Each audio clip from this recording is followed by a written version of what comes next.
أعوذ بالله من الشيطان الرجيم. بسم الله الرحمن الرحيم.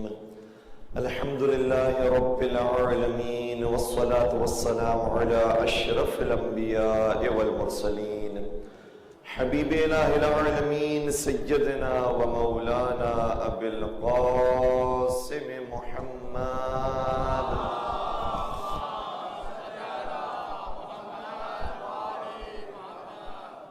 وعلى أهل بيته الطيبين الطاهرين المعصومين المظلومين الذين أذهب الله عنهم الرجس وطهرهم تطهيرا.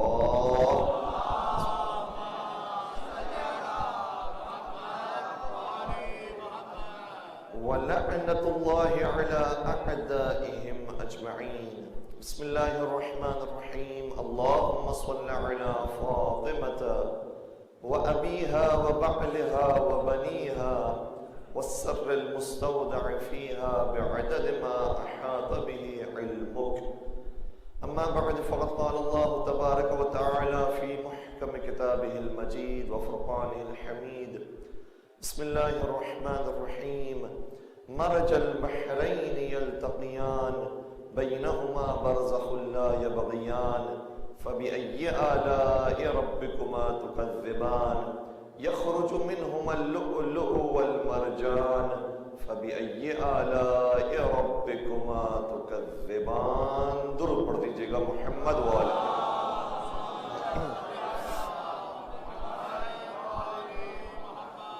سب سے پہلے تو پروردگار کا شکر ہے کہ ہمیں توفیق عطا فرمائی کہ ہم ذکر سیدہ کرنے والوں میں، سننے والوں میں شامل ہو سکیں، اور ساتھ ہی ساتھ جو یہاں انتظامیہ ہے CWO کمیونٹی ویلفیئر آرگنائزیشن، جو مختلف طریقے سے کمیونٹی کو سرو کر رہی ہیں، بڑی خدمات انجام دے رہی ہیں. اسی طریقے سے جس جگہ پر ہم موجود ہیں، خوجہ پرائے ایشیا استشری جماعت خانہ، اور یہاں سے متصل جتنے اور افراد ہیں، اسکاؤٹس کے نمائندے اور ان کے اراکین موجود ہیں، اور بالخصوص آپ حاضرین کا میں تہہ دل سے شکر ادا کرتا ہوں کہ جنہوں نے توجہ فرمائی، غور سے ہمارے آرائز کا سماعت کیا اور اس مجلس کو منعقد کرنے میں کسی بھی طریقے سے حصہ لیا. پروردگار آپ کو سیدہ کائنات کے صدقے میں ہمیشہ شاد و آباد رکھے، اور انشاءاللہ آپ کے مرحومین کو جوار سیدہ کائنات میں جگہ نصیب فرمائے، اور ہمارا انجام بھی محبت حضرت زہرا سلام اللہ علیہ کے ساتھ فرمائے. ایک زیارت کا جملہ ہے، جب ہم زیارت حضرت فاطمہ زہرا سلام اللہ علیہ پڑھتے ہیں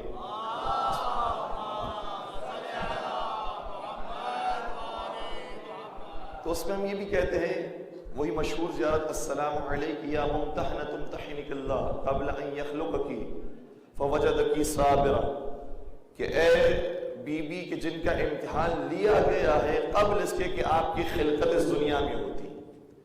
اس دنیا میں تشریف آوری سے پہلے پروردگار نے آپ کا امتحان لیا تو آپ کو صابرہ پایا. اتنی اہم صفت ہے یہ صبر کہ سب سے پہلے اس صفت کا اظہار پروردگار نے کیا ہے کہ آپ کو صابرہ پایا، صبر کرنے والا پایا.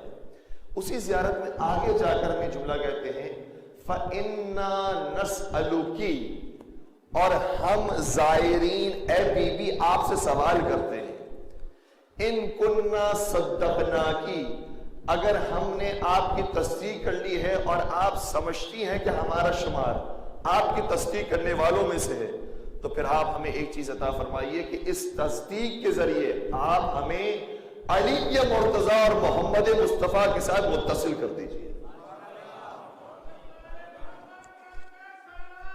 اللہ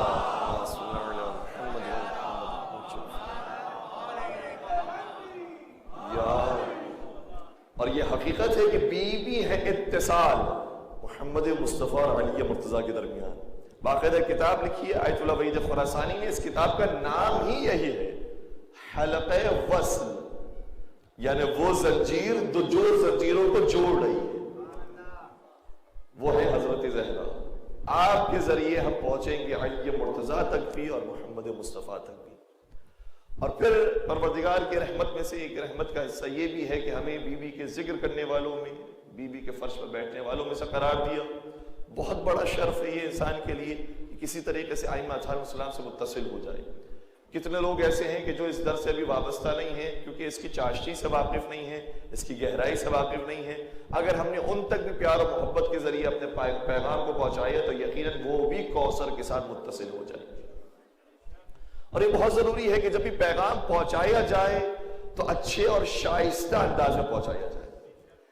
دیکھیں نبی اکرم جب مبعوث ہوئے تو کیا فرمایا ہے کہ انی بعثت لأتمم مکارم الاخلاق، میں بھیجا گیا ہوں، مبعوث کیا گیا ہوں تو اس لیے بھیجا گیا ہوں تاکہ اخلاق کے اعلیٰ ترین معیار کو مکمل کر دوں، یعنی انتہا تک پہنچ جاؤں. اور باقاعدہ یہ جملہ بھی ہے ظاہراً جنگ احد کے اختتام پر جب لوگوں نے کہا کہ آپ بد دعا دیجئے، یہ جنہوں نے آپ پر چڑھائی کی تھی، آپ کے ساتھیوں کو شہید کر دیا ہے، آپ کو قتل کرنے کی کوشش کی، آپ ان کو بد دعا دیجئے، نفرین کیجئے. تو پیغمبر نے اس موقع پر بھی جملہ شاہ فرمایا ہے اور متعدد اور مواقع پر یہ جملہ شاہ فرمایا ہے. فرماتے ہیں کہ اللہم اہدی قومی لا یعلمونی، کہ پروردگار تو اس قوم کی جو ہمارے دشمن بن کر آئے تھے ان کی ہدایت فرما. فَإِنَّهُ لَا يَعْلَمُونَ، کیونکہ یہ جانتے نہیں ہیں کہ میں کون ہوں. تو اگر جان جائیں گے تو یہ بھی متصل ہو جائیں گے اسی کوثر کے ساتھ. اور ایک اور مقام پر شاہ فرماتے ہیں کہ جب لوگوں نے آگے فرمائش کی کہ آپ کیوں نہیں ان کے لیے بد دعا کرتے ہیں تو فرمایا کہ میں اس لیے نہیں بھیجا گیا ہوں کہ ہر ایک کے لیے نفرین کرتا رہوں، ہر ایک کو یہ کہتا رہوں کہ جو میرا دشمن ہے وہ یا تو خنزیر میں تبدیل ہو جائے یا کتے میں تبدیل ہو جائے یا جانور میں تبدیل ہو جائے اور ہر ایک کے لیے مسخ ہونے کی دعا کرتا رہوں. یہ میرا کام ہے. مجھے اس لیے بھیجا گیا ہے کیونکہ میں رحمت بن کر آیا ہوں. وما ارسلناک الا رحمتا للعالمین، میں صرف اس دنیا کے لیے عالمین کے لیے رحمت بن کر آیا. اس لیے یہی وہ راستہ ہے کہ جس کے ذریعے لوگ قریب ہو سکتے ہیں. جنگ تبوک کے اندر خود مسلمانوں میں اختلاف ہو گیا اور آپ جانتے ہیں کہ مسلمانوں کے درمیان بہرحال منافقین موجود تھے. منافقین کی موجودگی سے کوئی انکار نہیں کر سکتا کیونکہ قرآن مجید میں بار بار ذکر ہے. اور قرآن میں اتنا منافقین کا ذکر ہے کہ سورہ بقرہ کو دیکھ لیجئے تو سورہ بقرہ سے لے کر آخری پارے تک آپ کو 4 وجہ منافقین کا ذکر ہے. اس کا مطلب یہ بھی ہوا کہ منافقین کی تعداد کم نہیں تھی، اچھی خاصی تعداد تھی. اس لیے تو بار بار مخاطب کیا جا رہا ہے اپنے دلوں کی اصلاح کرو، صحیح طریقے سے ایمان لے کر آ جاؤ. سورہ بقرہ سے لے کر وَمِنَ النَّاسِ مَن يَقُولُ آمَنَّا بِاللَّهِ وَبِالْيَوْمِ الْآخِرِ وَمَا هُمْ بِمُؤْمِنِينَ. 3 گروہوں کا ذکر کیا نا سورہ بقرہ کے اندر. پہلے کہا کہ مومنین ہیں، متقین ہیں، ان کے لیے تو ہدایت دے رہا ہے قرآن کریم. دوسرا گروہ ہے جو کافر ہے، وہ ایمان نہیں لے کر آتا. آپ ان کے لیے استغفار کریں گے یا نہیں کریں گے، دونوں برابر ہے. توجہ، بات پہنچ رہی ہے. تیسرا گروہ ان کا ہے وَمِنَ النَّاسِ مَن يَقُولُ آمَنَّا، جو کہتے تو ہے ہم ایمان لے کر آئیں، وَالْيَوْمِ الْآخِرِ، ہم کہتے ہیں کہ ہم آخرت پر بھی ایمان لے کر آئے ہیں، وَمَا هُمْ بِمُؤْمِنِينَ، لیکن آپ یاد رکھیے یہ مؤمن نہیں ہوئے ہیں. تو جو لوگ ایسے منافق تھے ان کے ساتھ کیا کیا پیغمبر اکرم نے؟ آج ہمارا یہی مسئلہ ہے نا، اس امت کی تربیت کیسے کی جائے، کیسے انہیں صحیح راستے کی طرف ہدایت دی جائے. تو یہ مسئلہ پیغمبر اکرم کے ساتھ سب سے پہلے پیش آیا ہے کہ منافقین کے درمیان میں کیا کیا جائے. اور منافقین ایسے بھی نہیں کہ جو خاموش بیٹھے ہیں. ہمارا جن افراد کے ساتھ تعلق بن رہا ہے وہ کم از کم جدا ہیں باقی مسلمانوں سے. پتہ چل جاتا ہے کہ یہ افراد وہ ہے کہ جو تکفیری گروہ، ان کا کام یہ ہے کہ فتنہ فساد پھیلاتے ہیں. لیکن پیغمبر کے ساتھ مشکل یہ تھی کہ ایسے تکفیری لوگ اور ایسے منافقین مسلمانوں کے درمیان پھیلے ہوئے تھے، پراکندہ تھے. پتہ ہی نہیں ہے کہ کون اٹھ کے اسلام کے خلاف کام کرنا شروع کر دے. اور ان کے بارے میں سورہ منافقون نازل ہوئی ہے، جنگ تبوک کے منافقین کے بارے میں. آپ دیکھیے گا سورہ منافقون کے اندر مزاج کیا ہے. وَمِنَ النَّاسِ مَن يَقُولُ، اور يَقُولُونَ لَا تُنْفِقُوا عَلَىٰ مَنْ عِنْدَ رَسُولِ اللَّهِ. یہ منافقین آپس میں ایک دوسرے کی کھانا پوسی کرتے ہیں اور مشورہ دیتے ہیں کہ بھائی کیوں اپنے پیسے ضائع کر رہے ہو رسول اللہ کے چکر میں، اور کیوں ان کے دین پر خرچ کر رہے ہو. یہ پیسے اپنے لیے بچا کے رکھو، اپنے نسل کے لیے بچا کے رکھو، کیوں خرچ کرتے ہو. خدا کی طرف سے جواب آیا آیت کے اندر وَلِلَّهِ، توجہ رکھیے گا، وَلِلَّهِ خَزَائِنُ السَّمَاوَاتِ وَالْأَرْضِ. تم کیا سمجھ رہے ہو تمہارے پیسوں سے دین خدا آگے بڑھے گا؟ پروردگار کے پاس زمین و آسمان کے خزانے موجود ہیں. یہ تو تم خوش قسمت ہوگے تمہارا پیسہ دین خدا پر خرچ ہو جائے، ورنہ پروردگار کو تمہارے پیسوں کی ضرورت نہیں ہے. اور پھر آگے اگر انہوں نے یہ بھی کہا کہ یقولون آپس میں جب جھگڑا ہو گیا تو انہوں نے کہا اب یہ جو مہاجرین جنہوں نے مکے سے ساتھ دینا شروع کیا تھا یہ بہت اپنے آپ کو ہوشیار سمجھتے ہیں، پیغمبر کے زیادہ وفادار سمجھتے ہیں، اب جب یہ مدینے پہنچیں گے تو ہم جو انصار ہیں اور مدینے کے اندر ہیں ہم ان سے انتقام لیں گے۔ اور یہ پھوٹ دلوائی ہے منافقین نے، مہاجرین کو بھی جا کر کچھ باتیں کہی، انصار کو بھی جا کر کچھ باتیں کہی اور آپس میں جھگڑا کروا دیا۔ ایک پورا واقعہ پیش آیا تھا، ایک پانی کے اوپر جنگ ہوئی تھی کہ پانی مسلسل مہاجرین لیے جا رہے تھے کیونکہ وہ پہلے پہنچ گئے تھے۔ انصار نے کہا کہ تم بہت زیادہ اپنے آپ کو کچھ اوپری مخلوق سمجھتے ہو، تم پانی پی جا رہے ہو، ہم پیاسے بیٹھے ہوئے ہیں، ہم نے تمہیں پناہ دی ہے، ہم نے تمہیں کھانا دیا ہے، ہم نے تمہیں جگہ دی ہے، اس کے باوجود تم پانی پی جاؤ اور ہمیں پیاسا رکھو۔ آپس میں وہاں سے لڑائی شروع ہو گئی صرف پانی پر۔ بات آگے پہنچی، ایسے ایسے اتنی بات آگے پہنچ گئی کہ قرآن کو آیت بنا کر پیش کرنا پڑی کہ یہ لوگ جن کا ارادہ یہ ہے کہ مدینہ پہنچنے کے بعد بعض مسلمانوں کو قتل کر دیں گے، بعض مسلمانوں سے انتقام لیں گے، مہاجرین کو ماریں گے، کہہ دیجئے یہ اگر اپنے آپ کو عزت دار سمجھتے ہیں اور مدینہ میں ہونے کے بعد یہ سمجھتے ہیں کہ ان کی کوئی زیادہ اہمیت ہے پروردگار کے نزدیک، تو یاد رکھیں فَلِلَّهِ الْعِزَّةُ وَلِرَسُولِهِ وَلِلْمُؤْمِنِينَ، ساری عزتیں اللہ کے لیے ہے، اس کے رسول کے لیے ہے اور صاحبان ایمان کے لیے۔ یہ آیت نازل ہو گئی۔ دوسری طرف سے پیغمبر اکرم نے کیا کیا؟ تاریخ کیا کہتی ہے، پیغمبر اکرم نے کہا کہ ٹھیک ہے یہاں پر یہ جھگڑا ہو گیا ہے، اس جھگڑے کی طرف متوجہ نہیں ہوئے، نہ خطاب کیا نہ تقریر کی، کہا کہ ہم دوسری منزل پر پہنچیں گے۔ جب دوسری منزل پر پہنچے تو بات اور بگڑ گئی کہ ابھی آنے والا ہے مدینہ، مدینہ پہنچ کر ہم تمہاری خبر لیتے ہیں۔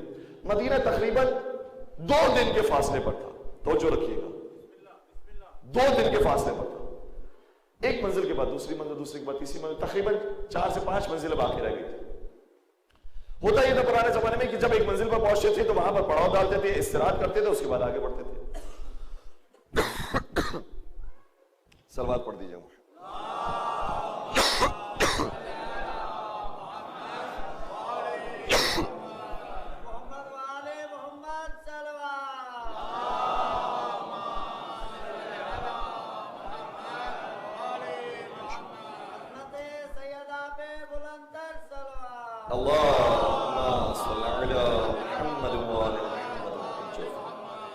تو پرانے زمانے میں منزلوں پہ رکا جاتا تھا، استراحت ہوتی تھی، اس کے بعد آگے چلتے تھے۔ پیغمبر نے ایک کام کیا کہ جب دوسری منزل آئی تو کہا کہ یہاں پر ہمیں رکنا نہیں ہے، آگے جانا ہے۔ اب حکم رسول آ گیا، سب مجبور ہو گئے، کہا کہ ٹھیک ہے ہم تھوڑا سا آگے جائیں گے۔ جب تیسری منزل کے قریب پہنچے سب تیار بیٹھے تھے کہ اب یہاں پر ہم رکیں گے، پیغمبر نے کہا کہ یہاں پر بھی نہیں رکنا اور آگے جائیں۔ اچھا جو دن کے صبح کے نکلے ہوئے تھے وہ چلتے چلتے رات پہنچ گئے، رات میں بھی کہہ رہے ہیں کہ پیغمبر چلتے جاؤ سفر کروائے جا رہے ہیں۔ پھر چلو کرواتے صبح کی روشنی نکل آئی، پیغمبر نے پھر دیکھا کہ منزل آگے، کہا کہ اور آگے بڑھو۔ اب مسلسل منزل جب آتی تھی، اور واقعی نہیں بہت مشکل کام ہوتا ہے، وہ لوگ کہ جنہوں نے پیدل سامرہ کا سفر کیا ہے انہیں اندازہ ہے کہ جب ہم ایک مقصد تک پہنچ جاتے ہیں تو کاروان لیڈر جو بھی کہنے والا ہمیں یہیں پر ہی رکنا ہے، پھر کچھ نہیں ہو سکتا۔ لیکن حکم رسول آ گیا، حکم رسول یہ ہے کہ چلو ابھی آگے بڑھو۔ اور یہ بالکل تھکے ہارے ایک منزل سے دوسری منزل، دوسری تیسری منزل، تیسری چوتھی منزل، یہاں تک کہ انہوں نے دیکھا کہ مدینہ آ گیا۔ پیغمبر نے کہا بس اب مدینہ آنے والا ہے، مدینہ پہنچ کر آرام کریں۔ پیغمبر نے سب کو تھکا کر مدینہ جب پہنچایا تو یہ پیغمبر کی اسٹریٹجی تھی کہ جس کا کسی کو اندازہ ہی نہیں تھا۔ یہ جو دشمنی میں اتنا زیادہ آگ بگولا ہو گئے تھے کہ ابھی ہمیں لڑنا ہے، ابھی ہمیں موقع ملے گا، ابھی ہم یہ بات پیغمبر تک پہنچائیں گے، طرز کریں گے، مار کٹائی شروع ہونے والی ہے، یہ سارے پلاننگ ہو رہی تھی۔ یہاں تک کہ جب یہ تھکے ہارے جب پہنچے مدینہ، روایت یہ کہتی ہے سب نے ایک دن تک آرام کیا، اور ایک دن تک سونے کے بعد اور ایک دن تک آرام کرنے کے بعد ان کا جتنا غصہ تھا وہ سب ٹھنڈا ہو گیا۔ اور پہلے لوگ یہ سمجھ رہے تھے کہ وہاں پہنچنے کے بعد کچھ تو کچھ ہونے والا ہے، مسلمانوں میں آپس میں فساد ہونے والا ہے۔ پیغمبر کی کتنی خوبصورت حکمت عملی کے ذریعے سارا غصہ ختم کر کے آپس میں بھائی بھائی بنا دیا۔ یہ پیغمبر کا طریقہ کار ہے، کسی طریقے سے دشمنیوں کو کم کیا جائے، انتشار کی فضا کو کم کیا جائے، تکفیریت کو کم کیا جائے۔ ہمیں ہوا نہیں دینی ہے، کیونکہ جتنا ہم نے ہوا دی ہمارا ہی نقصان ہوگا۔ جو حق کی بات کہنے والے ہیں، جو عقل اور منطق کی بات کہنے والے، انہی کا نقصان سب سے زیادہ ہوگا، ان کی بات کبھی نہیں سنی جائے گی. دیکھیں جب تک ماحول کے اندر سکون نہ ہو, توجہ رکھیے گا, دیکھیں یہاں پر تھوڑی سی بے سکونی آ گئی نا, توجہ ہٹ جاتی ہے. ماحول کے اندر سکون نہ ہو اس وقت تک انسان کسی بات پر متمرکز ہو کر گفتگو نہیں کر سکتا, ورنہ بے سکونی کے اندر کبھی بھی اپنی بات نہیں پہنچائی جاتی. ایک ہم نے ڈاکومنٹری دیکھی, جاپان کے اندر ایک صاحب اسکول کا دورہ کر رہے تھے, تو دورہ کرنے کے لیے گئے, انہیں بڑا عجیب محسوس ہوا کہ جب رنگ بجتی ہے, ایک پیریڈ آتا ہے, دوسرا پیریڈ آتا ہے, تیسرا پیریڈ آتا ہے, تو جو پیریڈ کی رنگ بجتی ہے وہ عام طور پر پہلے زمانے میں گھنٹہ ہوتا تھا, اسے بجایا جاتا تھا. انہوں نے دیکھا کہ وہ جو گھنٹہ ہے وہ موجود ہے اسکول کے اندر, لگا ہوا ہے, لیکن استعمال نہیں ہو رہا, کوئی اور ہی میوزک ہے جس کو بجایا جاتا ہے. تو انہوں نے کہا کہ میوزک آپ نے تبدیل کر دیا, وہ جو پرانا ٹریڈیشنل آپ کا میوزک تھا اور ٹریڈیشنل جو انداز تھا پیریڈ لگانے کا, وہ ہونا چاہیے. کہا ہم نے, توجہ رکھیے گا, کہا ہم نے اس لیے تبدیل کیا ہے کیونکہ جب جنگ ہوئی تھی ہماری امریکہ سے, اور جنگ میں جب گولہ باری ہوتی تھی اور یہاں پر فتنہ فساد پیدا ہو گیا تو یہاں پر کچھ تو کشتار ہوتا تھا, تو ہم بچوں کو الرٹ کرتے تھے, تو یہی جو اسکول کے اندر لگی پرانی بیل تھی اس کے ذریعے الرٹ کرتے تھے کہ دھماکہ ہونے والا ہے. جب ہم یہ بجاتے تھے تو سب چھپ جاتے تھے, جب ہم یہ بجا رہے سب ڈر جاتے تھے, سب چھپنے کی کوشش کرتے تھے, اپنی جان بچانے کی کوشش کرتے تھے. تو جب اب سکون کا ماحول ہو گیا ہے, اب اگر ہم یہی بیل بجاتے ہیں تو لوگوں کو وہ منظر یاد آتا ہے اور ایک اچانک سے اضطراب پیدا ہو جاتا ہے, بے چینی کی کیفیت پیدا ہو جاتی ہے. کہ ہم نے یہ رنگ ہی بند کر دی تاکہ وہ ذہن میں خیال ہی نہ رہے. ایک پیاری سی ملائم سی ایک رنگ ہے جس سے پیریڈ تبدیل ہوتا ہے اور پھر کلاس میں لوگ جاتے ہیں. مجھے تعجب ہوتا ہے, ہمارے خبرناموں کو انسان دیکھے تو ایسی سنسنی پھیل جاتی ہے اور خود بخود ہارٹ بیٹ اتنی تیز ہو جاتی ہے کہ نہ جانے ابھی کوئی دھماکہ ہوا ہے, کیا ہوا ہے, کتنے لوگ مر گئے.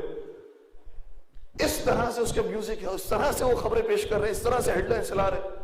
انسان دیکھتے ہوئے ڈر رہا ہوتا ہے کہ ابھی کوئی خبر آئے گی, ابھی کوئی خبر آئے گی, کوئی تباہی ہو جائے گی. خوبصورت انداز میں پیش کیجیے اپنی بات کو. لوگ ٹینشن سے باہر نکلے, اضطراب سے باہر نکلے, بات سنیں, ایک دوسرے کو تحمل کریں. اور اگر اس طرح سے کوئی اضطراب ہو بھی, دیکھیں مجبور ہم ایسے حالات میں رہنے پر, میری تقریر سے یا کسی اور عالم کی تقریر سے پورا ماحول تو تبدیل نہیں ہو جائے گا. ہمیں رہنا انہی کے درمیان ہے, اسی ماحول کے درمیان رہنا ہے. تو اس کے لیے کیا حل ہے, اس کے لیے بھی میں نے حل دیا. وہ حل کیا ہے؟ حل یہ ہے کہ اگر سامنے والا تمہیں پریشرائز کرنے کی کوشش کرتا ہے, وہ اضطراب پیدا کرنے کی کوشش کرتا ہے, تم کہو کہ مجھے کوئی فکر اور کوئی پرواہ نہیں ہے, میرا سارا اختیار میرے پروردگار کے ہاتھ. حدیث رسول اکرم حضرت محمد مصطفیٰ صلی اللہ علیہ وسلم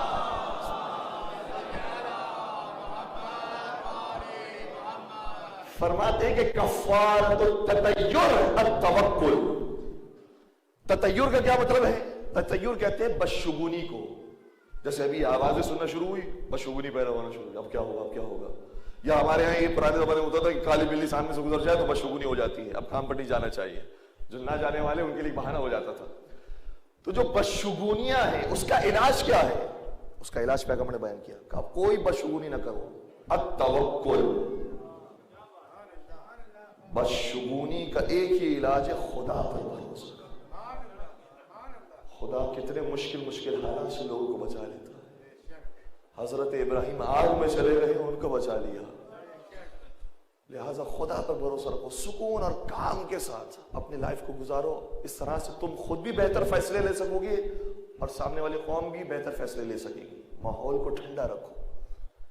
صلح حدیبیہ کے موقع پر جو کافروں کی طرف سے ایک شخص آیا تھا, پیغمبر یہاں سے تشریف لے گئے, وہاں کافروں کی طرف سے ایک شخص آیا. اب پیغمبر کو اسے مذاکرہ کرنا ہے, اس کے بعد اپنی بات منوانی ہے, اس کے بعد بات کرنی ہے. کتنا پیارا اور کتنا خوبصورت طریقہ اختیار کیا کہ وہیں پر ہی وہ پگھل گئے. جب وہ صاحب سامنے سے آئے, پیغمبر نے سوال کیا آپ کا نام کیا ہے؟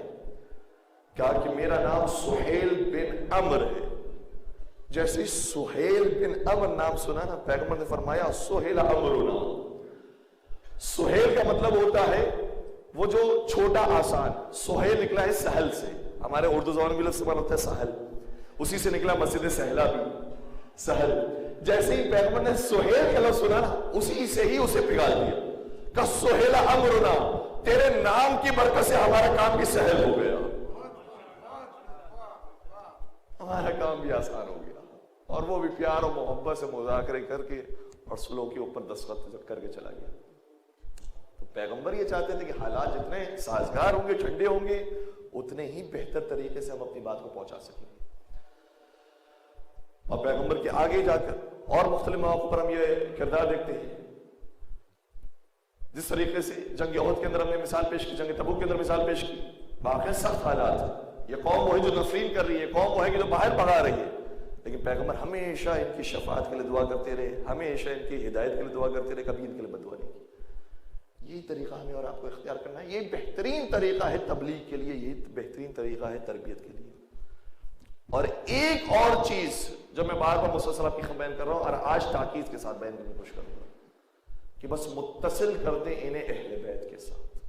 بس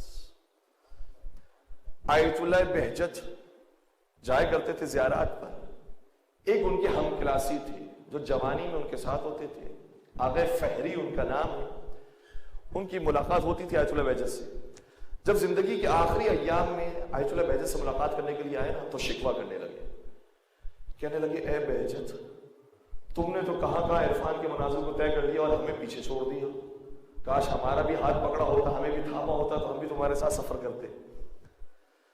شکایت کی، شکوہ کیا کہ اب میں آ گیا ہوں تمہارے گھر پر اور میں تمہارا مہمان بن گیا ہوں، تمہیں چھوڑ کر نہیں جاؤں گا، مگر یہ ایک شرط ہے، مگر یہ کہ تمہیں جو خدا کی طرف سے خاص عنایات حاصل ہوئی ہیں اس میں سے کوئی ایک تحفہ تم مجھے بھی بتاؤ، مجھے بھی بتاؤ۔ یہ جملہ سننے کے بعد آیت اللہ بہجت کے فرزند یہ کہتے ہیں کہ بابا جان رونے لگے، روتے روتے کہتے ہیں کہ تم نے جس طرح سے مجھ سے مانگا ہے نا، میں مجبور ہو گیا کہ تمہیں کچھ دوں۔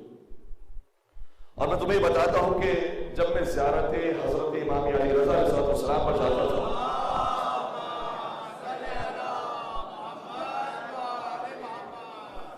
تو امام رضا سے مجھے تحفے ملے، اور میں نے اپنے پاس محفوظ رکھے 10 تحفے مجھے امام رضا سے ملے، اس میں سے ایک عنایت اور ایک تحفہ، چونکہ تم نے ایک مانگا ہے لہٰذا میں تمہیں ایک وہ عنایت بیان کرتا ہوں۔ ایک عنایت، اتنی اہم عنایت کہ 10 میں سے صرف ایک انتخاب کیا، فرمایا کہ امام رضا نے یہ فرمایا ہے اور یہ بتایا ہے مجھے کہ اگر کوئی ہمارے پاس آ کر پناہ لے دیتا ہے نا، ممکن نہیں ہے کہ کوئی ہم سے پناہ مانگے اور پھر ہم اسے پناہ نہ دیں، چاہے وہ ہمارا کتنا ہی بڑا دشمن ہو، چاہے وہ ہمارا کتنا ہی غیر ہو، کوئی ہم سے پناہ مانگے، ہم سے درخواست کرے اور ہم اس کی درخواست کو پوری نہ کریں، یہ ہو نہیں سکتا۔ اس لیے بس متصل ہو جاؤ امام کے ساتھ، یہ ہمارا کام ہے، متصل کر دے لوگوں کو سیدہ کائنات کے ساتھ۔ یہ جو مجلسیں ہو رہی ہیں، جو محفلیں ہو رہی ہیں، جو جلوس نکل رہا، عزاداری ہو رہی ہے، لوگوں کی کانوں تک سے نام سیدہ پہنچ رہا ہے، اور پہنچ رہا ہے کہ یہ اتنی بڑی شخصیت ہے کہ لوگوں نے مجلسیں برپا کی ہیں، لوگوں نے جلوس برپا کیا ہے، بس سیدہ طاہرہ کا اگر مقام لوگوں کو سمجھ میں آ رہا ہے اور سیدہ کا نام پہنچ رہا ہے، بس یہی کافی ہے۔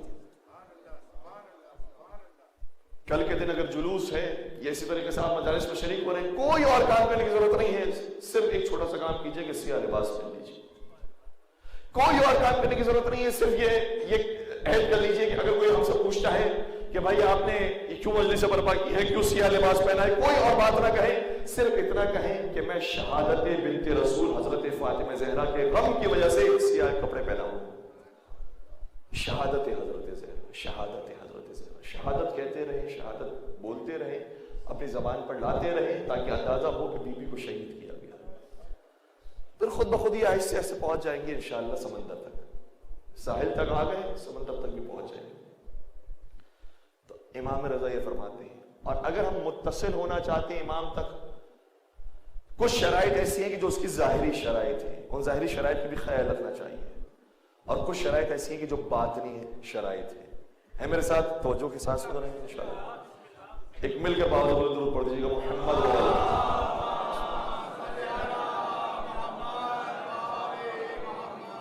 آج تاخیر کے ساتھ تھوڑی سی مجلس شروع ہوئی تھی، اس لیے نہ سمجھے گا کہ ہم نے بہت زیادہ گفتگو کر لی ہے، تو اتصال ایک ظاہری طور پر ہونا چاہیے، ایک باطنی طور پر، دونوں کے اندر انسان شرائط کا خیال رکھے۔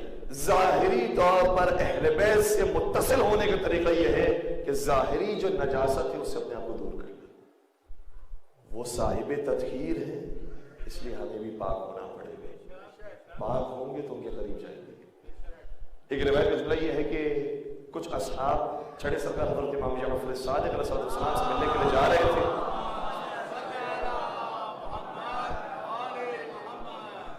جب وہ ملنے کے لیے جا رہے تھے تو ابو بصیر وہاں پر موجود تھے۔ ابو بصیر کے بارے میں آپ جانتے ہیں کہ بہت جلیل القدر صحابی ہیں، اصحاب اجماع میں ان کا نام شامل ہے، بہت ہی جلیل القدر صحابی۔ اور ابو بصیر یہ وہ صحابی ہیں کہ جنہیں امام باقر علیہ السلام نے بینائی عطا فرمائی تھی، اور ایک پورا واقعہ ہے۔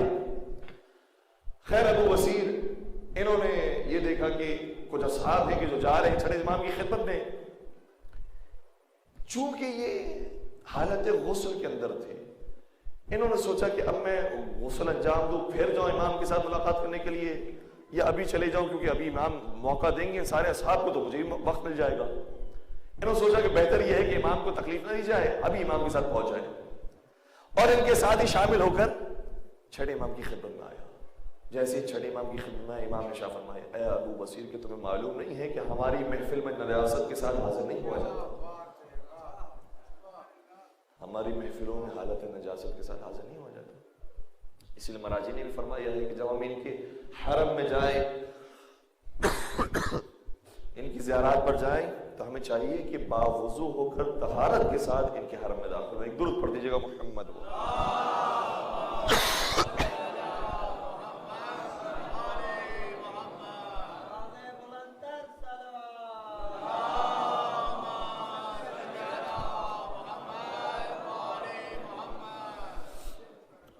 اور یہ صرف ائمہ کے حرم کی بات نہیں ہے، حتیٰ مجالس کے اندر بھی انسان اگر شریک ہوتا ہے تو کم از کم حالت نجاست میں نہ ہو، ظاہری طور پر بھی طہارت کے ساتھ انسان حاضر ہونے کی کوشش کرے۔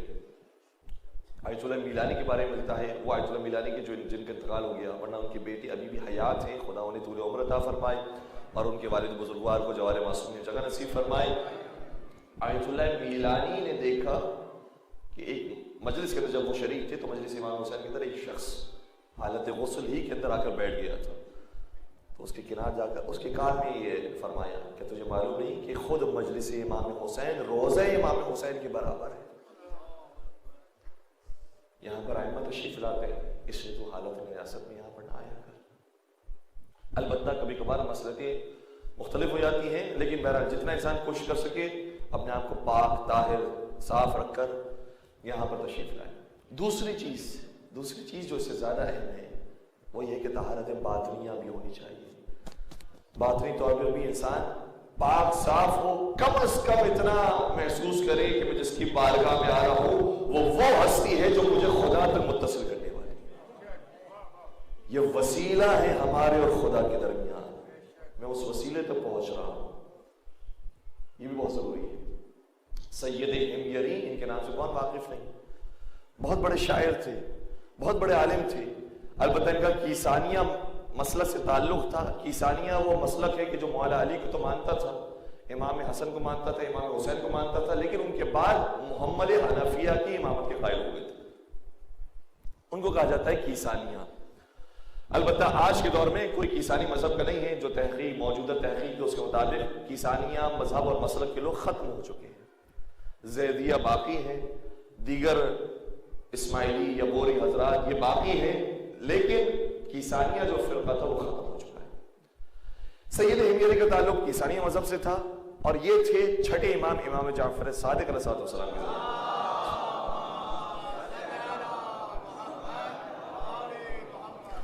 چھٹے امام کو امام نہیں مانتے تھے کیونکہ کیسانی مذہب کے تھے، چھٹے امام کو امام نہیں مانتے ہیں، لیکن اتنا مانتے ہیں کہ فرزند رسول ہے۔ البتہ مولا علی کی امامت کے قائل تھے، امام حسن امام حسین کی امامت کے قائل تھے، ان کو افضل سمجھتے تھے۔ تو سید ہمگیری شاعر ہونے کی وجہ سے انہوں نے بہت سارے اشعار کہے مولا علی کی شان میں، پنجتن پاک کی شان میں، حتیٰ اتنے اشعار کہے، اتنے قصیدے کہے کہ ان کا دعویٰ یہ تھا کہ کوئی ایک فضیلت علی مجھے ایسی دکھا دو جس پر میرا شعر موجود نہ ہو۔ اتنے میں نے قصیدے پڑھے ہیں کہ کوئی ایسی فضیلت مجھے لا کے بتا جس پر میرا شعر موجود نہ ہو. وہ سید ہمگری. دو خرابیاں کی طرف تھی. ایک خرابی کا میں نے ذکر کر دیا کہ چھٹے امام کو امام نہیں مانتے تھے. دوسری ایک خرابی یہ تھی کہ مشروب پیا کرتے تھے. ایک مرتبہ ہاتھوں میں مشروب لیے جا رہے تھے کہ سامنے سے دیکھا کہ فرزند رسول صادق امام جعفر صادق تشریف.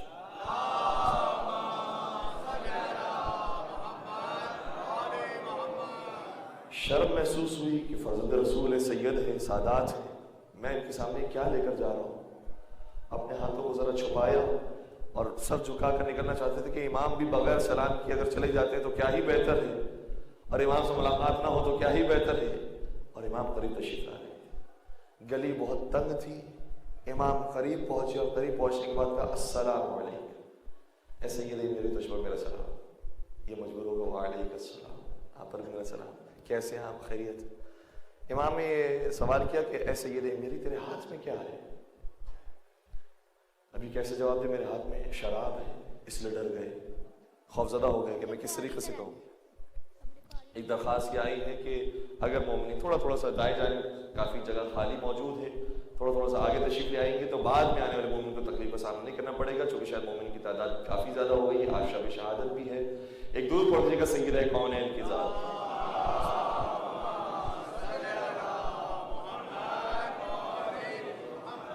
ماشاءاللہ. خدا کو سلامت رکھے. اللہ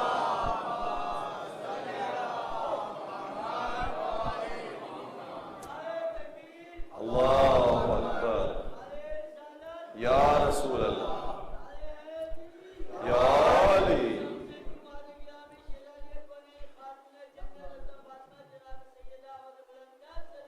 اللہم صل علی محمد وآل محمد وحجل فرج. اللہم صل علی محمد وآل محمد وحجل فرج. میں دستبستہ گزارش کرتا ہوں اپنے نوجوان بھائیوں سے کہ ابھی بھی جگہ یہاں پر موجود ہے، گنجائش موجود ہے. آپ یہاں پر تشریف لا سکتے ہیں. بعد میں آنے والوں کو یہ جگہ دکھائی نہیں دے گی اور وہ یہاں پر نہیں آ سکیں گے. اس سے درخواست کرتا ہوں کہ یہاں پر تشریف لے آئیے. یہاں کافی جگہ موجود ہے. انشاءاللہ بی بی آپ سے راضی ہوں. بی بی آپ کو اس زحمت کا اجر عطا فرمائیں. باوجہ درود پڑھ دیجیے گا محمد و آل محمد.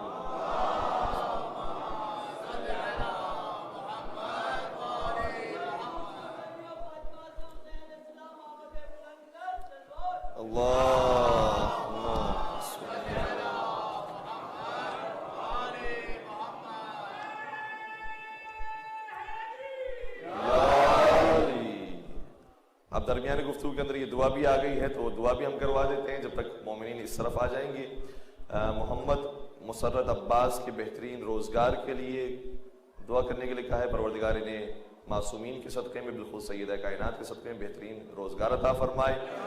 اور جناب میثاق رضا کے بارے میں التماس دعا کہا ہے. پروردگار نے حبدار اہل بیت اولاد نرینہ نصیب فرمائے اور انشاءاللہ یہاں پر جتنے آنے والے مومنین تمام کی جائے شرعی حاجات کو پورا فرمائے. دوبارہ سے مجھے ریکیپ کرنا پڑے گا اس واقعے کا کہ امام صادق تشریف لا رہے ہیں. سید ہمگری کے ہاتھ میں شراب موجود ہے. سوال کیا تیرے ہاتھ میں کیا ہے؟ سید ہمگری کی زبان اتنی اجازت نہیں دیکھنے کی گئی کہ میرے ہاتھ میں شراب ہے. لہٰذا انہوں نے کہہ دیا میرے ہاتھ میں دودھ ہے، میرے ہاتھ میں دودھ ہے. امام نے فرمایا اگر دودھ ہے تو ہمارے ہاتھوں میں ڈالو، ہمارے ہاتھوں میں پھینکو. اب کس دل کے ساتھ انہوں نے مجبوراً اس جام کو الٹا، لیکن جیسے ہی الٹا کیا دیکھا کہ جو شراب موجود تھی وہ دودھ میں تبدیل ہو گئی.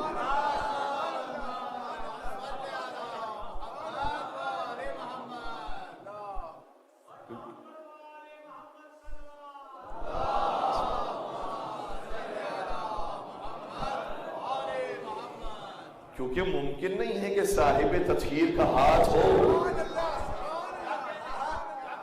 اور کوئی نجاست ان کے ہاتھوں تک پہنچ جائے. واقعاً وہ دودھ میں تبدیل ہو گئی. جو کہا تھا وہ ہو گیا امام کی وجہ سے. اب جیسے ہی دودھ ہوا امام نے ایک اور سوال کیا. کہا یہ بتائے سب یہ ہمگری کس کو امام مانتے ہو؟ کس کو امام مانتے ہو؟ خود بخود بے ساختہ نکلا امام الذی سیرا خمرا لبنا میرا امام وہ ہے کہ جو شراب کو دودھ میں تبدیل کرتا ہے.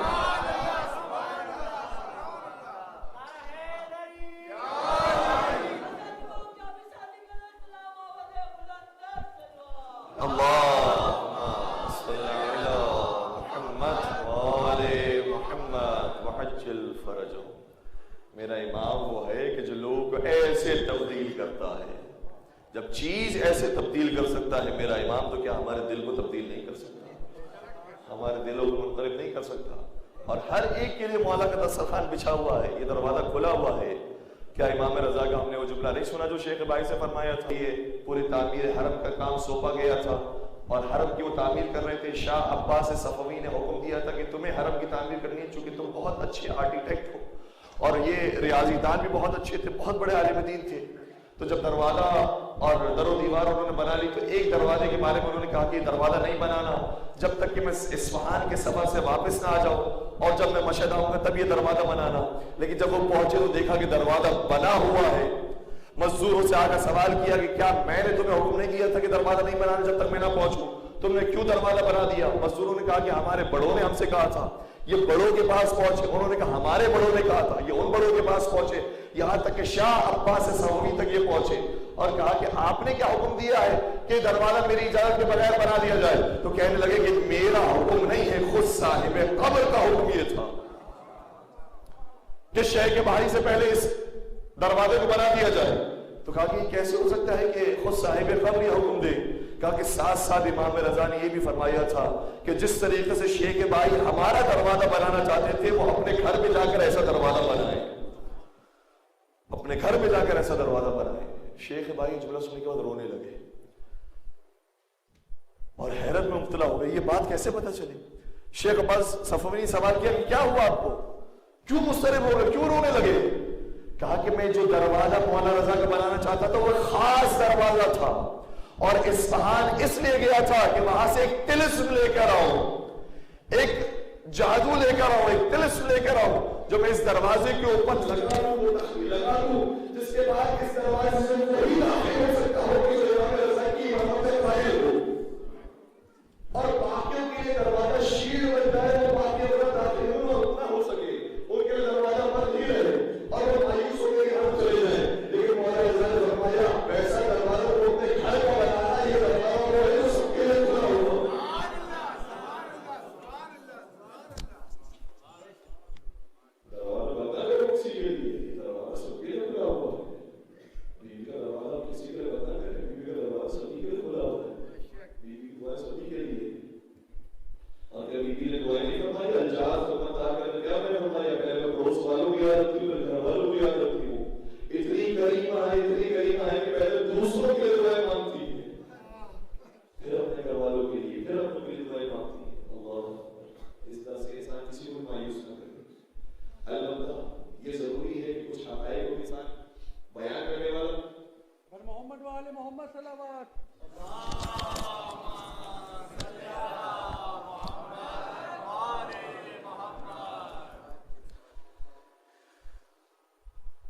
البتہ یہ بھی ضروری ہے کہ کچھ حقائق کو بھی انسان بیان کرنے والا ہو اور خود حقائق کو جاننے والا بھی ہو, جان کر بیان کرے اور اس طریقے سے بیان کرے کہ سامنے والا تحمل کر سکے, سن سکے اور یہاں سے نا امید نہ ہو جائے.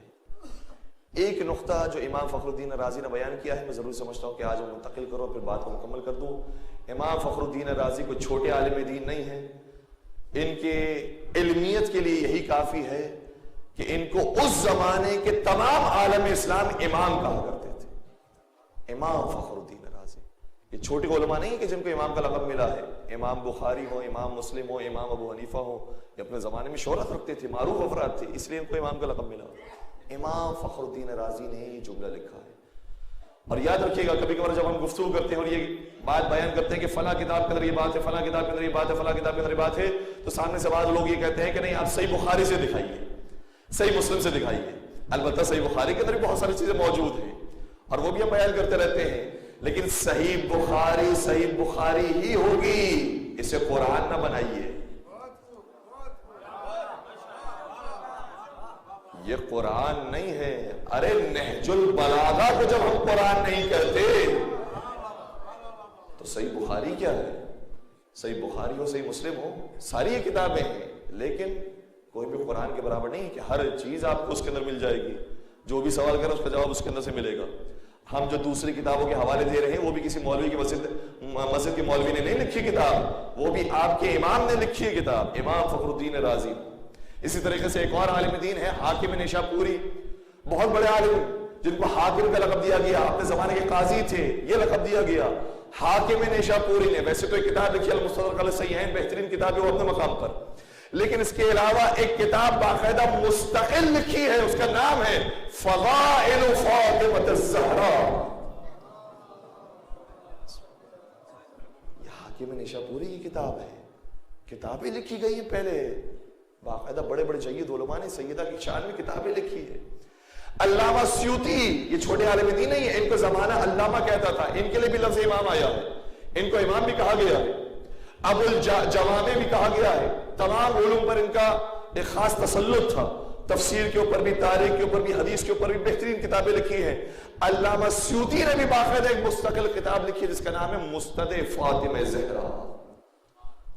مسند فاطمہ زہرا، وہ ساری احادیث جو حضرت زہرا سے ہم تک پہنچی، تو یہ بڑے بڑے جید علماء نے کتاب لکھی ہے۔ ایک نقطہ جو امام فخر الدین رازی نے بیان کیا، ان کی کتاب تفسیر کبیر، اور جس کا اصل نام ہے مفاتیح الغیب، جو نوٹ کرنا چاہے وہ نوٹ کیجئے گا، ورنہ یہ کیمرہ نوٹ کر رہا ہے۔ مفاتیح الغیب کے جلد نمبر 9 صفحہ نمبر 514 پر امام فخر الدین رازی کا جملہ ہے۔ کس آیت کے ذیل میں؟ سورہ نساء کی آیت ہے، ارشاد ہوتا ہے کہ للذکر مثل حظ الانثیین، میراث کے احکامات بیان کی جا رہے ہیں کہ لڑکے کو لڑکی کے مقابلے میں دگنا ملے گا، یہ قرآن کی آیت ہے۔ اس کے ذیل میں جب میراث کی بات آئی تو انہوں نے ایک حدیث نقل کی، کہا کسی نے یہ حدیث بیان کی تھی اور پیغمبر سے منسوب کی تھی کہ پیغمبر نے ارشاد فرمایا نحن معاشر الانبیاء لا نرث ولا نورث، ہم گروہ انبیاء وہ ہیں نہ وارث بنتے ہیں نہ وارث بناتے ہیں۔ عجیب بات یہ ہے کہ یہ حدیث ایسی ہے، اگر اس حدیث کا تاریخی جائزہ لیا جائے تو پہلے سے لے کر آخر تک یہ حدیث باطل نظر آتی ہے۔ کیوں؟ کیونکہ حضرت آدم علیہ السلام کا وارث کون بنا ہے؟ کون ہے دوسری مخلوق؟ حضرت آدم کا وارث کون بنا؟ حضرت شیس کا وارث کون بنا؟ حضرت نوح کا وارث کون بنا؟ حضرت حام کا وارث کون بنا؟ حضرت ابراہیم کا وارث کون بنا؟ حضرت اسماعیل کا وارث کون بنا؟ حضرت اسحاق کا وارث کون بنا؟ حضرت یعقوب کا وارث کون بنا؟ حضرت یوسف کا وارث کون بنا؟ حضرت موسیٰ کا وارث کون بنا؟ حضرت عیسیٰ کا وارث کون بنا؟ حتیٰ خود اہل سنت کتاب کے اندر یہ جملہ موجود ہے۔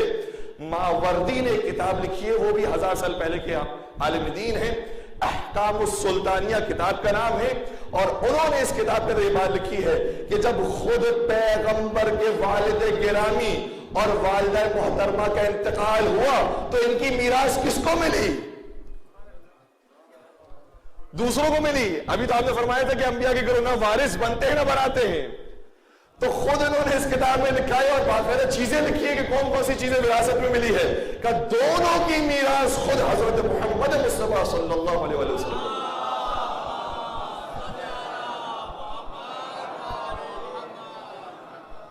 تو شروع سے لے کر آخر تک تو یہی قانون چلا آ رہا تھا، اب صرف ایک بیٹی کے لیے کیوں قانون تبدیل ہو رہا ہے؟ صرف ایک بیٹی کے لیے۔ انہوں نے اس کے اوپر ایک نیا تبصرہ دیا ہے اور ایک نئی سوچ دی ہے، توجہ رکھیے گا۔ فرماتے ہیں کہ پروردگار نے اپنے حبیب کو جب اس دنیا میں بھیجا تو مبلغ بنا کر بھیجا تھا، تبلیغ کریں گے۔ جب تبلیغ کی جاتی ہے تو تبلیغ کے اندر مخاطبین کو دیکھا جاتا ہے، مخاطب کیسے ہے اس کے حساب سے تبلیغ کی جاتی ہے۔ یہ بھی ہمیں حکم دیا گیا نا، کلم الناس علی قدر عقولہم، لوگوں سے گفتگو کرو ان کی عقل کے حساب سے۔ تو جیسا مجمع ہوتا ہے، جیسا مخاطب ہوتے ہیں، ویسے گفتگو کی جاتی ہے۔ پیغمبر جب مکہ میں تھے تو مکہ کے اعتبار سے گفتگو کرتے تھے، جب مدینہ آ گئے تو مدینہ کے اعتبار سے تبلیغ ہوتی تھی۔ کسی بچے کو دیکھا تو بچے کے اعتبار سے تبلیغ کی، کسی خاتون کو خواتین کے مسائل بیان کیے، مرد کو مرد کے احکامات بیان کیے، عالم کو دیکھا تو علماء کے مسائل بیان کیے۔ تو مخاطب کو دیکھ کر تبلیغ کی جاتی ہے۔ اب سنیے گا، امام بخاری کہتے ہیں میرے سمجھ میں یہ بات نہیں آئی کہ پیغمبر نے یہ حدیث وراثت والی ایسے شخص کو کیوں بیان کی جس کا وراثت میں کوئی حصہ ہی نہیں بننا تھا۔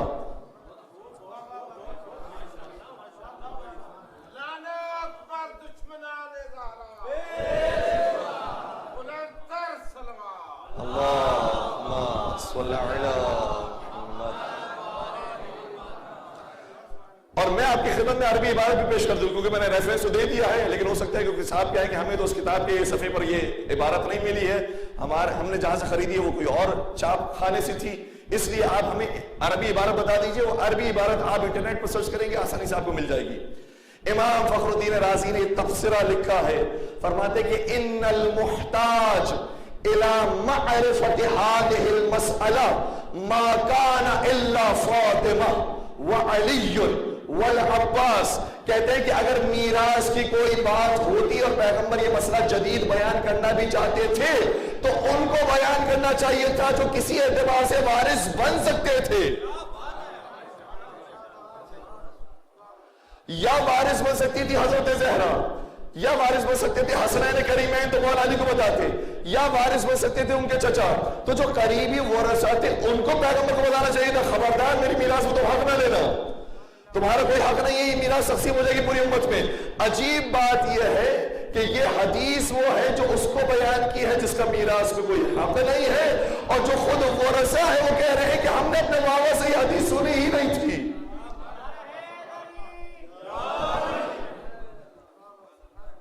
اس کا مطلب یہ ہو کہ آپ کا جو حرف آ رہا ہے وہ سیدہ پر نہیں ہے، وہ پیغمبر کی تبلیغ پر ہے۔ آپ کا اعتراض سیدہ پر نہیں ہونا چاہیے، پیغمبر کی تبلیغ پر ہونا چاہیے۔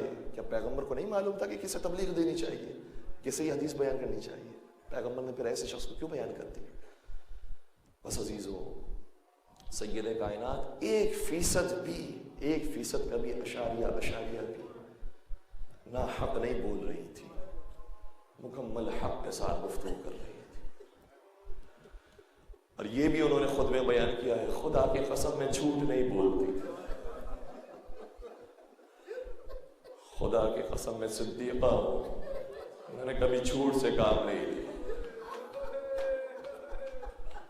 زمانے رسول کے اندر تو بی بی کو یہ کبھی کہنے کی ضرورت پیش نہیں آئی میں کبھی جھوٹ نہیں بولتی، لیکن پیغمبر کی آنکھیں بند ہوتے ہی وہ اعتراضات ہونے لگے اور ایسی ایسی باتیں منسوخ کرنے لگے کہ پھر بیوی کو مجبور کہنا پڑا کہ میں نے کبھی جھوٹ نہیں بولا۔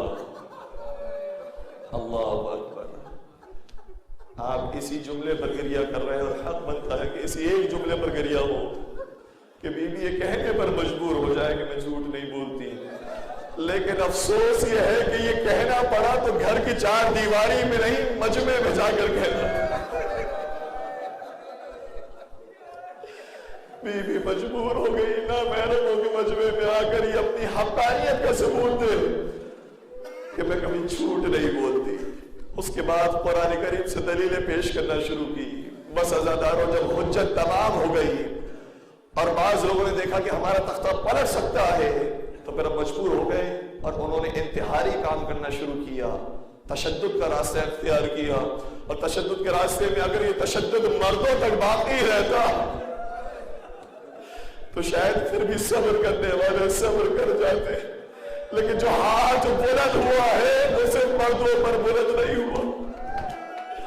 ارے معمولی خاتون بھی ہوتی تو شاید پھر بھی صبر آ جاتا، لیکن جو کائنات کی شہزادی ہو، جو جنت کی حور ہو، جو جنت کی سیدہ ہو، آئے اس کے اوپر کسی کا ہاتھ بلند ہو گیا اور شدت کے ساتھ ہاتھ بلند ہوا کہ امام مجتبی یہ کہتے ہیں کہ جیسے ہی تماچا لگا گوشوارے ٹوٹ کر زمین پر گرے۔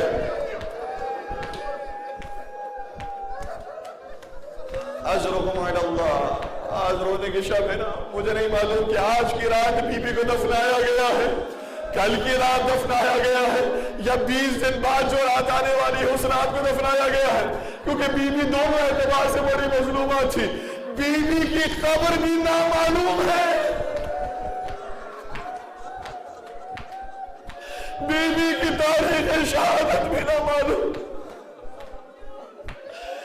نہیں معلوم کس رات دفنایا۔ ہاں اتنا ضرور ہے کہ بی بی اتنی زخمی ہو چکی تھی کہ بس اب بستر پر رہتی تھی، بستر پر استراحت کرتی تھی۔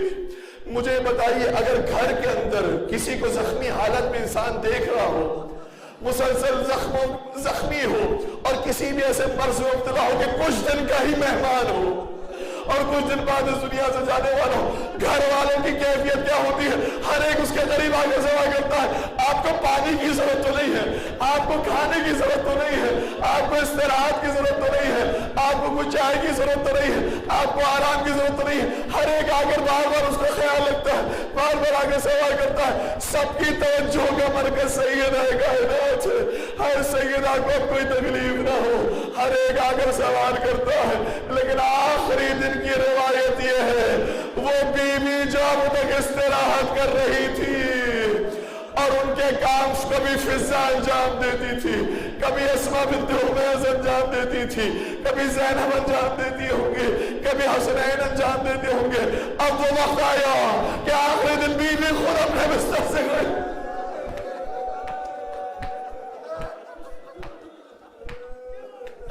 کیا دیکھا گھر والوں نے؟ آج محسوس ہوتا ہے بنت رسول بہبود پا رہی ہے، شاید ان کی حالت بہتر ہو رہی ہے۔ کیا دیکھا کہ ایک ہاتھ سے دیوار کا سہارا لیا، دوسرے ہاتھ سے اپنے بدن کو سنبھالا اور کچھ قدم چلنا شروع کیا۔ فضا نے کیا منظر دیکھا کہ بیوی اپنے ہاتھوں سے حسنین کے لباس کو دھو رہی۔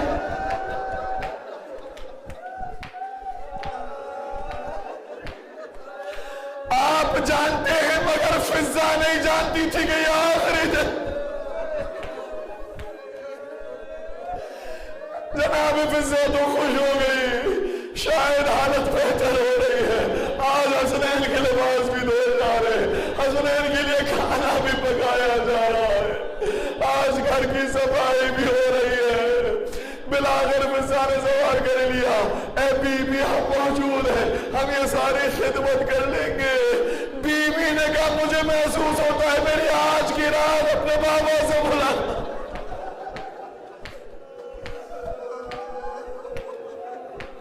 مجھے یہ ڈر ہے کہ کہیں ایسا نہ ہو کہ سارے غسل و کفن میں مصروف ہو جائے، میری تشییع جنازہ میں مصروف ہو جائے، ہائے میرے بچے بھوکے پیاسے رہتے۔ ہائے حسین، وہ مادر حسین جو اپنے بچے کو بھوکا نہیں دیکھ سکتی تھی، کربلا میں 3 دن کا پیاسا اسے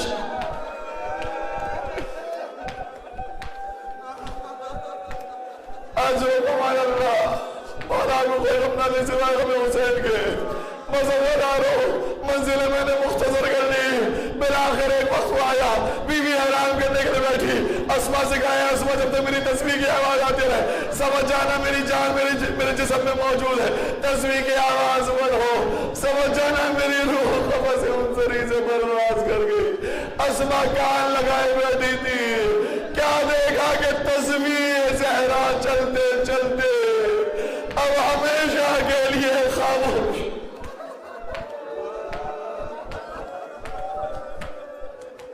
یہاں سے اسما بنت امیس نڈھال ہوئی، حسنین کریمین بھاگو خبر، بچوں تمہاری باعث، بچوں نے اپنے آپ کو کیسے سنبھالا ہوگا، لیکن اس سے زیادہ ضروری ہے بابا کو جا کر خبر دے، بابا ہماری ماں زندہ نہیں، آ کر مسجد میں تشریف لائے، کہ بابا جان اب ہماری مادر گرامی دنیا میں نہیں رہی۔ فوقع علی علی وجہہ، علی چہرے کے بل زمین پر گر۔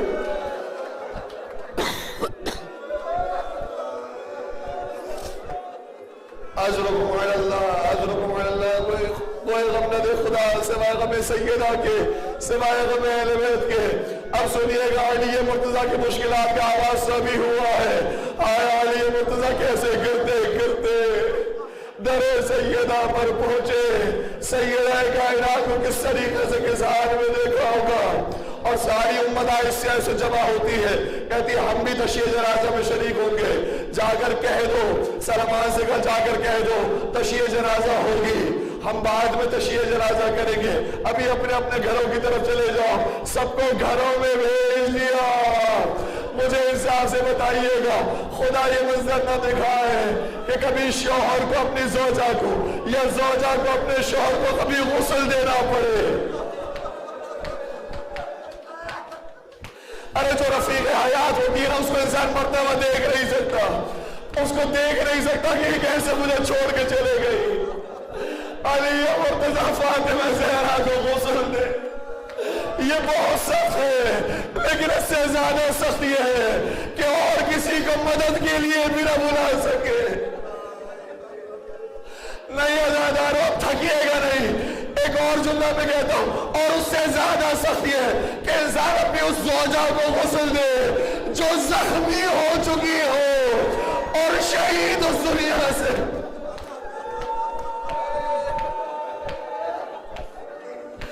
یہ غسل دینا ہی بڑا سخت ہوتا ہے انسان کے لیے. مجھے نہیں معلوم کہ علی مرتضیٰ نے کیسے غسل دیا ہوگا. بالآخر روایت یہ کہتی ہے غسل دیتے دیتے علی جیسا صاحب امام بھی چیخ چیخ کر رونے لگا، دیوار سے سہارا لیا، آواز بلند ہو گئی، ہائے سیدہ، ہائے زہرا، تو نے زخموں کو مجھ سے بھی چھپایا. میں کہوں گا ہاں، مدینہ میں غسل ایسا ہے جب غسل دینے والا چیخ چیخ کر رویا. دوسرا غسل اہل بیت کے گھرانے میں ہمیں شام کے زندان میں نظر آیا جب غسالہ کے سامنے سکینہ کے لگا.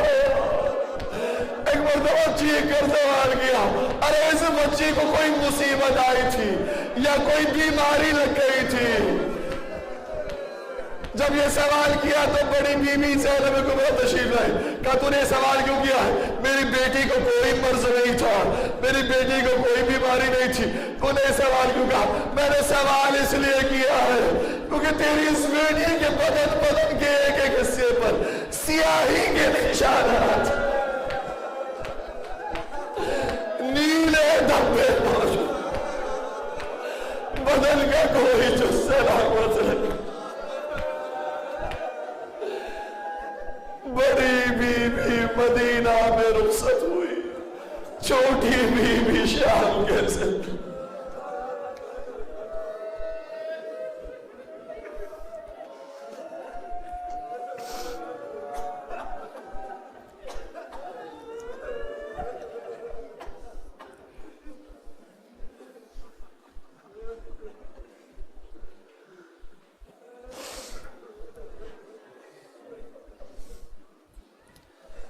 الا ولعنت اللہ علی القوم الظالمین وسيعلم الذین ظلموا ای منقلب ینقلبون. پالنے والے ہمارے اس خلیل سے توسل کو اپنی بارگاہ میں قبول فرما. پروردگارہ جو آنکھوں سے آنسو بہے نور مال حضرت سیدہ کائنات میں جگہ نصیب فرما. پروردگارہ ان ایام میں بطور خاص اور سارا سال بطور عام سیدہ کائنات کا ذکر کرنے والوں ہم سب کا نام شامل فرما. پروردگارہ زندگی اور موت سیدہ کائنات کی محبت کے ساتھ نصیب فرما. پروردگارہ ہماری نسلوں کے اندر بھی شہزادی کی محبت منتقل فرما. پالنے والے جنت البقیع کے مسمار مزارات کی تعمیر نو کے اسباب جنت پیدا فرما. پروردگارہ مظلومین عالم کی نصرت اور حمایت فرما. پالنے والے جو صرف حضرت سیدہ پر تشریف لائے ہیں انہیں خالی ہاتھ نہ لوٹا.